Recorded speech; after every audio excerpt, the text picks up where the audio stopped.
Welcome back to Andersen Acres. We are out here today with Arwen hi, sweetheart.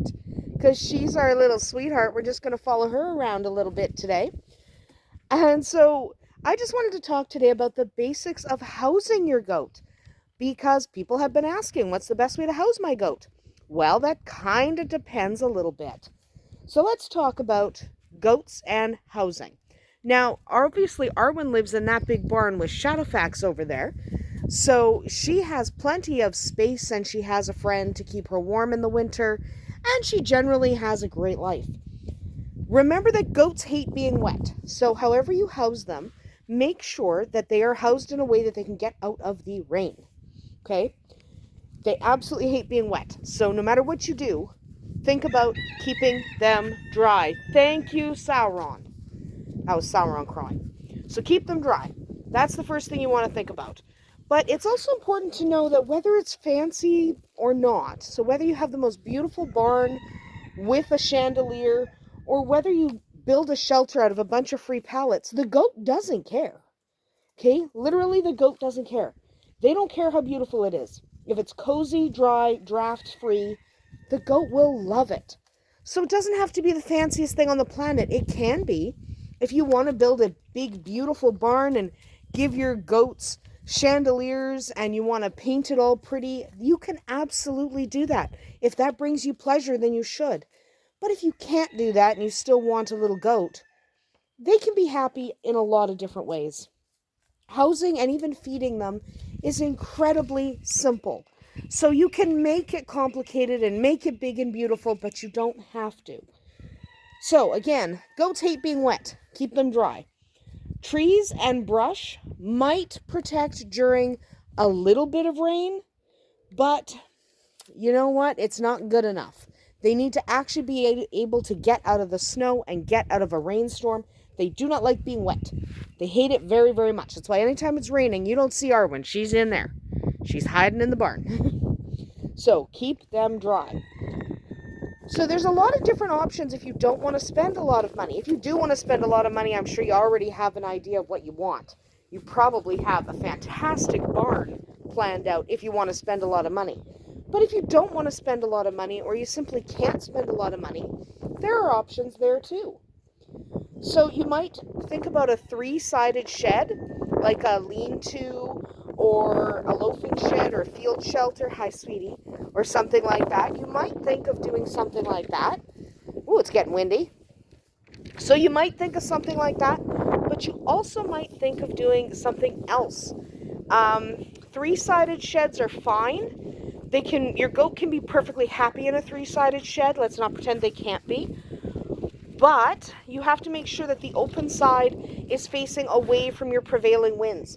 So we get prevailing winds mostly from this way. So if we have a 3-sided open shed for a goat or a horse or whatever, we would not want the opening on this side of the shed, because that's where we get most of our winds. Because we're protected on the other 3 sides of us by all the trees. The only open side is behind me. So if I were building a shed for a goat, I would make sure that this side that I'm facing was not open. Okay, so if you are building a 3-sided shed, take into account that you do want that open side away from the wind, especially if it has no door. You want to keep them warm. You might build an A-frame. These are pretty popular, a plywood A-frame. They're easy, especially if you have smaller goats. It's really easy to just put a few pieces of plywood together, boom, A-frame, they're out of the wind and out of the rain. That's really important. You could get a commercial calf hutch. Yes, they cost a little bit more, but they're actually really efficient. So a commercial calf hutch would work quite well for almost any size goat, because generally even your bigger goats are smaller than your bigger calves. So calf hutches work well. You might think of a hoop structure. Cats.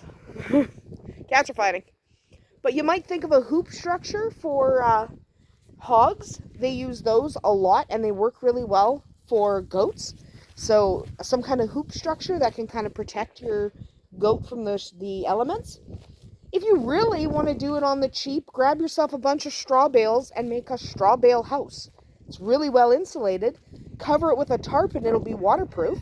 And there you go. You have a house for your goat. You might also decide to do a large dog house, one of those prefab dog houses. Maybe you want to do a prefab shed. Maybe you want to go all out and trick out a barn. All of that is perfectly fine.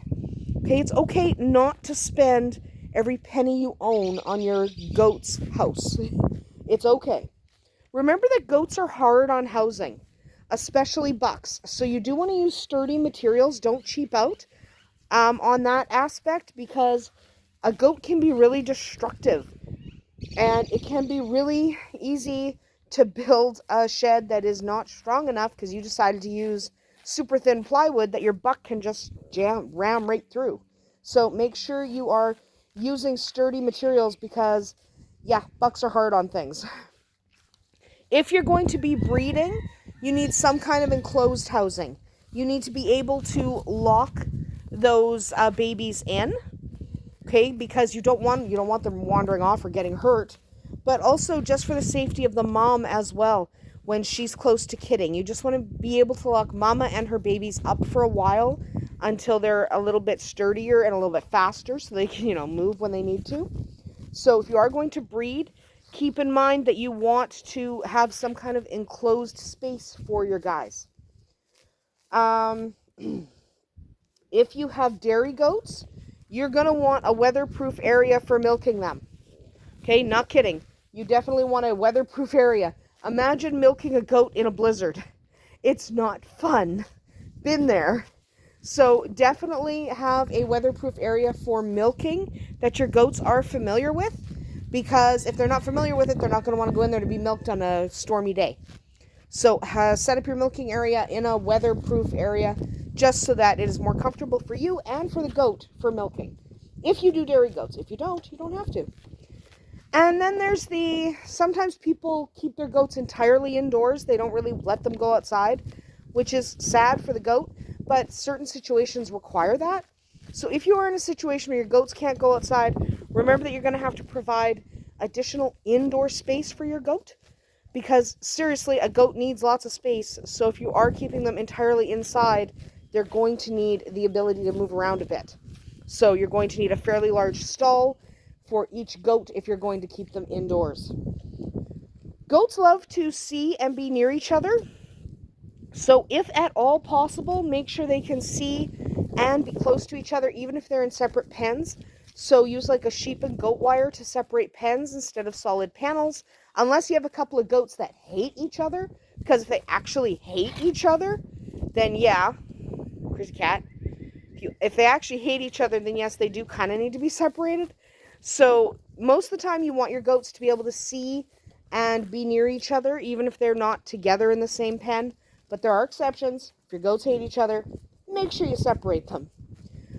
Goats like to climb. So if you can put in some elevated sleeping platforms in their area, just for they can sunbathe or whatever, that would be a good thing. So we use picnic tables.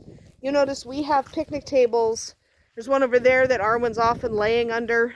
There's one over here that she's often climbing on. So we have picnic tables, and they work really well. They're not super expensive. So picnic tables tend to be fairly inexpensive, at least here. You can buy expensive ones, but you can also get cheap ones. And they're nice for the goats to go on top of, and they can go under them, and they can kind of run on the seats, and that works really well. But you can, of course, build elevated platforms for your goats' enjoyment too. That's fine. But we like to use picnic tables. It's really easy. If you have young goats in with bigger goats, give them places to hide that the bigger goats can't reach. You can do that simply with some straw bales, and the adults can't get in because you built it small enough. It just gives the babies a chance to get away from the bigger ones in case the bigger ones are being kind of mean and rude. It happens. You almost got scared? You okay? It's just a cat. Yeah, it's just Bowser. Bowser's not doing anything. And Gwen. That's it. Anyway, yeah, so if you have babies in with your adults, you do want to make sure that your adults can't pester the babies endlessly. Give the babies places to escape. Okay, it's really important for them. Basically, you do want to consider things like space, drainage, ventilation, bedding, food, flooring, where to put the food and water, how to contain your goat. You want to consider all these things when you're designing your goat housing. We are going to talk about all those things in depth over the next few weeks because all of those things are important. I mean, everything from the type of flooring you need to how to feed and water your goat all matters when designing your housing. Where are you going to put the feeders? Where are you going to put the bedding? All of this matters, and we will talk about it in depth in the next few weeks. But that is all I'm going to talk about today, so you can start planning your goat housing, get some ideas. Hopefully you'll find kind of a plan online or in a book that you like and you can kind of emulate it, because you want to be happy with the goat housing too. Yes, your goat needs to be happy with it, but you need to be satisfied, whether you spend a lot of money on your goat housing or not spend a lot of money on your goat housing. Almost scared yourself? Yeah. But no matter how much money you spend on your goat housing, you want to make sure you're happy with it, because that will just make your life easier. You'll be happier. The goat will be happier because you're happier. So design something the goat will like and that you will love, and you guys will have a long, happy life together. Anyway, that is about it for us here today at Andersen Acres. We will see you tomorrow.